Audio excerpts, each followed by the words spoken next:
Hey guys, it's C-Line from C-Team and welcome back to our GregTech tutorial series. In today's video you will learn how to construct the steam grinder, large bronze and steel boiler, and the steam oven. Let's start with the steam grinder.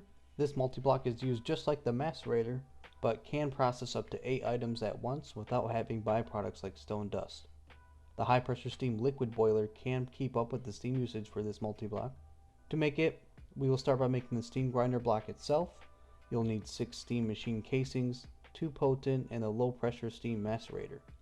You can craft the steam machine casings with 6 bronze plates, the hammer, 1 block of bricks, and the wrench. Or you can use the basic assembler with 6 bronze plates, 1 block of bricks, and programmed circuit 6. You might as well make 22 additional steam machine casings for the multi-block while you're doing that. Now let's make the steam input hatch. You'll need 6 bronze plates, 2 normal bronze fluid pipes, and 1 bronze drum. You can craft the bronze drum with a hammer, 4 bronze plates, and 2 long bronze rods. Or you can make it in the assembler with 2 long bronze rods, 4 bronze plates, and program circuit 2. Finally, we will make the steam input and output bus. You need to make a bronze machine casing, craft it with a chest to get the steam input bus. You can then make another one and craft it with a screwdriver to get the steam output bus. Or you can simply craft the steam output bus with a different bronze machine casing and chest recipe. Alright, now that we got all of our blocks we need to build the steam grinder, let's go ahead and build it. The back right corner is going to be the steam input hatch. Then we'll put a 3x3 area down like that with the casings. This is a 3x3x3 structure. Okay, you're going to leave this middle portion at the top empty and this one right here.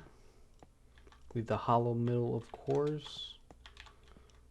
And then we're going to put the main steam grinder block here. We'll put steam input bus right here. And then the output bus right here. Now it does work in various ways as long as you have these 2 blocks in here somewhere. It'll still be structure formed. So you see we got structure formed. There's no settings you can change on here. It just simply works. So you can also put a hopper or a chest right here, and items will automatically drop in there. So let's get some let's just say like iron ore, right? Let's get some of this.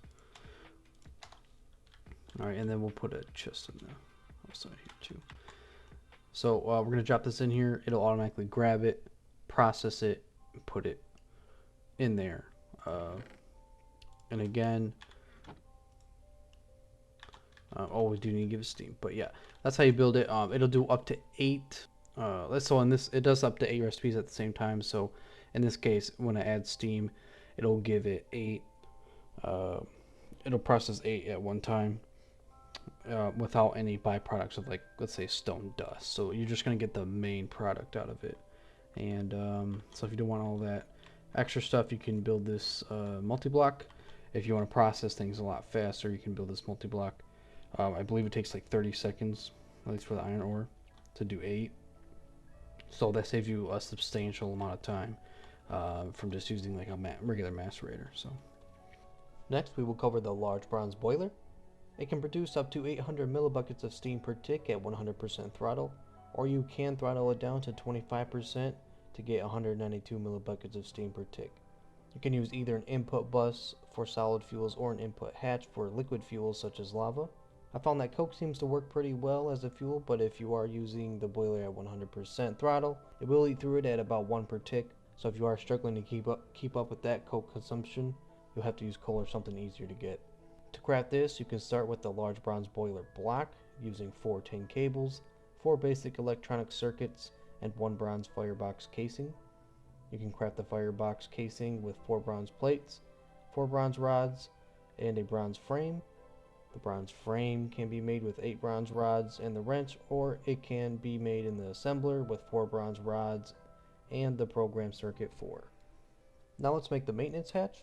Use a screwdriver, wrench, wire cutters, hammer, an LV machine hole, the crowbar, the file, the saw, and the mallet. Next, make the LV muffler hatch using an LV machine hole, LV electric motor, a normal bronze fluid pipe, and a tin rotor. Then you can make 2 ULV output hatches using the assembler.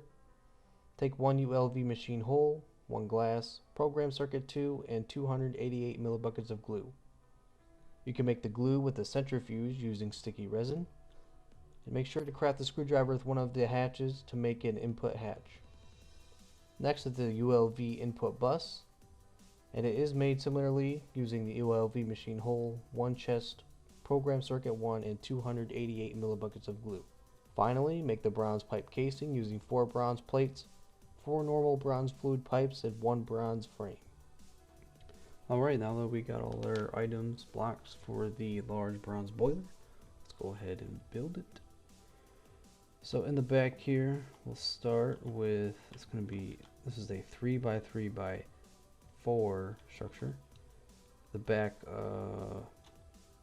right corner, it's going to be the muffler. Then you'll have the ULV input hatch, this is for your water. And then you have the input bus for your fuels. And then up top here you have your output hatch where your steam comes out. Okay. Then you're gonna have your maintenance hatch here, and a firebox here, here, here, here, and here.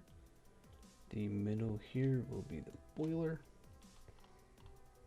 You will use the pipe casing in the middle.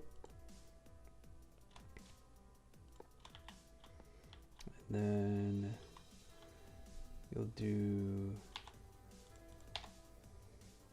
the machine casings all the way around.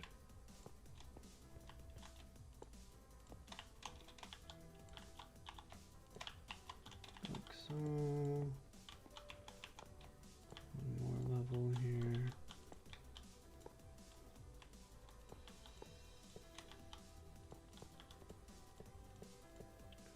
Alright, structure form. Needs maintenance. So, when it says it needs maintenance, for these multi-blocks, a lot of them, anyone with a maintenance hatch here, you just click on it, and it says here click slot with empty hand when required tools are in inventory, and this right here tells you all the tools needed.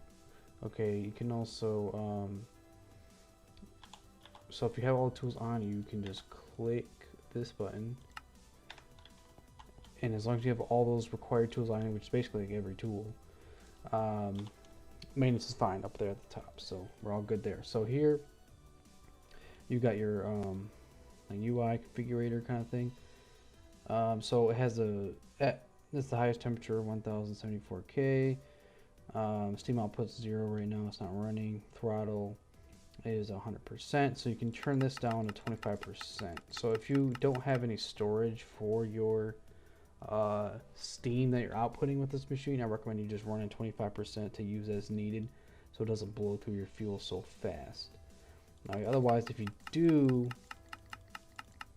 have something to store it, like I made a short on the C-Team channel for the steel tank that can hold 1 million buckets of the steam. You can pipe the steam directly from this boiler into that tank.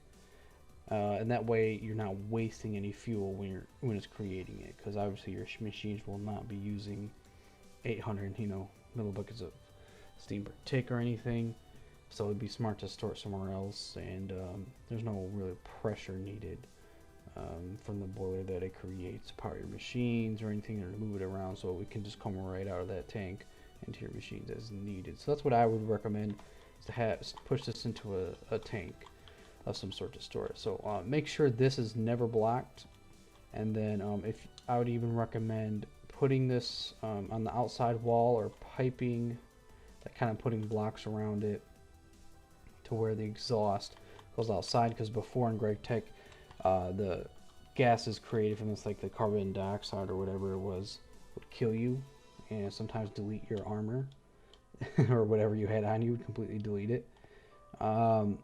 I was messing around with it. It doesn't seem to be the case anymore.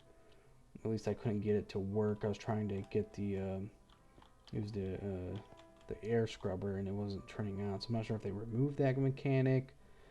But I had some unfortunate run-ins with it when I first started the GregTech mod getting this made.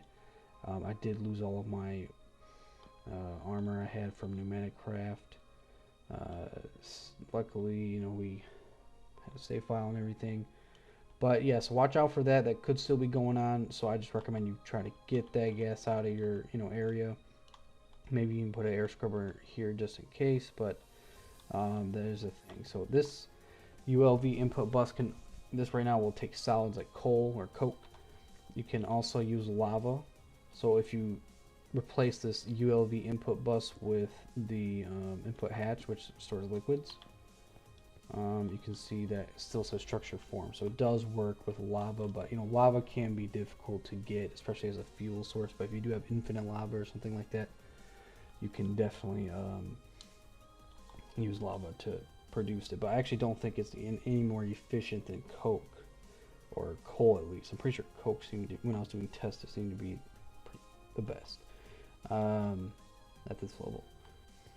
Also, you need an infinite source of water. That's what I recommend. I do have that EvilCraft water block, but in case you don't have that, there's a GregTech way to get infinite water, and that would be to put this setup behind the boiler there. So you get yourself a generator, any type, and you power your basic pump that you make. And all you need is this 6 squares of water, and this will infinitely just pull water out, and it'll replace it. It'll pull water into here, which you can then pipe into here with a fluid pipe, or even just configuring it right here like this. That should work as well. Make sure it's auto enabled, and you got that blue ring. That blue ring will be against this hatch, and it'll just push water in as it needs it. But yes, if you apparently it's a 6 like this, the 2x3 works great for infinite water for the basic pump to get. Well, you can use this in any application you want, but for the boiler, this will work just fine to fill this with water as you need. So definitely recommended. But that's a pretty simple machine. You're just gonna need if you run at 100% throttle, you don't have to worry about making too much fuel if you're storing it. Now, if you're wasting it because you're throwing it in as you are using the machines, you're gonna be wasting a lot of steam, a lot of fuel. In which case, you're gonna have a hard time keeping up with the fuel, because at 100%, I'm pretty sure it's about 100 or one like fuel per tick, like 1 coke or 1 coal per tick. So it really burns through it quick. So just keep that in mind, okay? You can also make the large steel boiler, and it is basically the same as the bronze, just has higher steam per tick rate production. It's the same thing, just steel. If you want to know how to make some of these components here, you can watch our short on our C-Team channel, and it'll show you how to make some of these. So the only thing I think we didn't cover is maybe the steel pipe casing, but again, it's really simple. It's literally the same as the boiler, just with steel instead of bronze. Okay, so I'm sure you guys can figure it out if you want, but this is another option. If you're you should be able to make steel at this point, so if you don't want to do the bronze, you can do the steel and just have a higher production of steam if you require that. So go ahead and do that if you like. Now let's cover the steam oven. The steam oven is just a big furnace that can smelt up to 8 things at once. The only new block you'll have to craft with this is the steam oven block itself. Take 4 steam machine casings, 2 Invar gears, 2 bronze firebox casings, and a low pressure steam furnace to craft. Then you need 1 steam input hatch, a steam output and input bus, 8 bronze firebox casings, and 8 bronze machine casings. Alright, now that we got our materials, blocks needed for the steam oven, let's put the steam input hatch in the back left corner where the steam will get inputted.